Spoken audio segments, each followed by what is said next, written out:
Il est quasiment 6h15, Alexandre Lemaire. Et c'est l'édito de Laurent Tessier. Bonjour Laurent. Bonjour Alexandre, bonjour vous Marion, entend bien bonjour avec à le micro. tous. Laurent, rédacteur en chef de l'émission Pascal Pro et vous sur Europe 1 entre 11h et 13h. Alors au menu aujourd'hui, Laurent Tessier, Marine Le Pen, condamnée hier à 5 ans d'inéligibilité. Oui, je vous montre sur europe1.fr la une du JDD avant-hier. Une photo de Marine Le Pen et cette question, vont-ils la rendre inéligible? Donc vous avez la réponse, oui, les juges l'ont fait, l'ont rendue inéligible, empêche la favorite de l'élection présidentielle de se présenter en 2027. Elle a pris la parole hier soir sur TF1. La présidente dit « Je vais rendre votre inéligibilité immédiate et je le fais précisément pour vous empêcher de pouvoir être élue présidente de la République. » Si ça n'est pas une décision politique, je ne sais pas ce que c'est. Vous avez été nombreux à nous dire hier au Standard d'Europe 1, nous ne sommes plus en démocratie. Alors si on prend un peu de recul sur ce qui s'est passé ces derniers jours, ces dernières semaines, ces dernières années, c'est vrai que ça commence à faire beaucoup quand les Français, en 2005, disent non au traité pour une constitution pour l'Europe. Le Conseil européen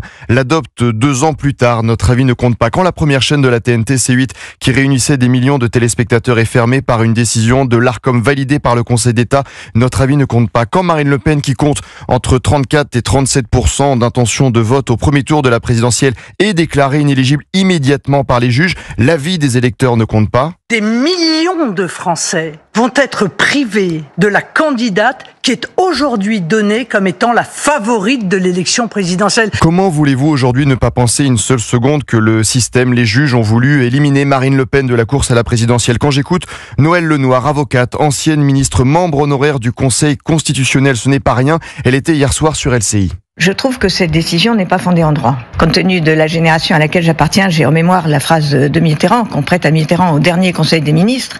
Les juges ont tué la monarchie, vont tuer la République. Je pense qu'on est un peu à ce moment-là. Quand je relis aussi le communiqué du syndicat de la magistrature le 11 juin l'an dernier, après les élections européennes, le syndicat de la magistrature, je cite, appelle l'ensemble des magistrats à se mobiliser contre l'accession au pouvoir de l'extrême droite. Quand j'écoute aussi la patronne des écologistes, Marine Tondelier, hier soir face à une députée RN.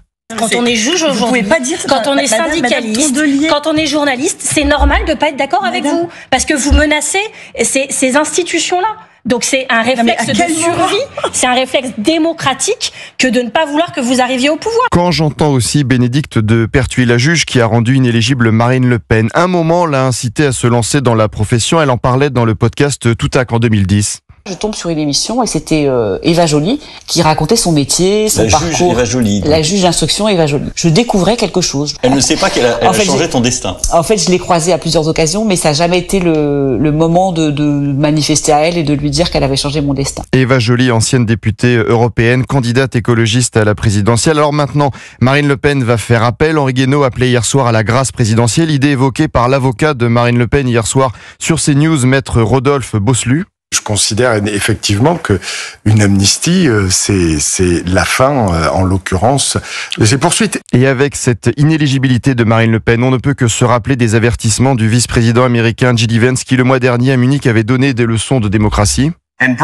En Grande-Bretagne et dans toute l'Europe, la liberté d'expression est en recul. Je vous lis le message de notre ami Didier Barbelivien, que vous connaissez bien sur Europe 1, sur ses réseaux sociaux. Marine Le Pen empêchée de se présenter à la prochaine élection présidentielle. Nicolas Sarkozy face à l'infamie de réquisitions honteuses. Je me demande si la justice n'est pas devenue une chose beaucoup trop sérieuse pour être confiée à des juges. France, réveille-toi, il est plus tard que tu ne penses. Gérald Darmanin, avant d'être ministre de la Justice, écrivait en novembre, évitons de creuser encore plus la différence entre les élites et l'immense majorité de nos concitoyens. Le fossé s'est bien agrandi hier. Merci Laurent Tessier. Je vous rappelle ce rendez-vous ce matin sur Europe 1 à partir de 8h10. Jordan Bardella, le président du Rassemblement National, l'invité exceptionnel de la grande interview Europe 1 CNews. Ce sera de 8h10 à 9h. Laurent, on vous retrouve un petit peu plus tard dans la matinée sur Europe 1. Pascal Pro et vous à partir de 11h. À tout à l'heure. À tout à l'heure, Laurent.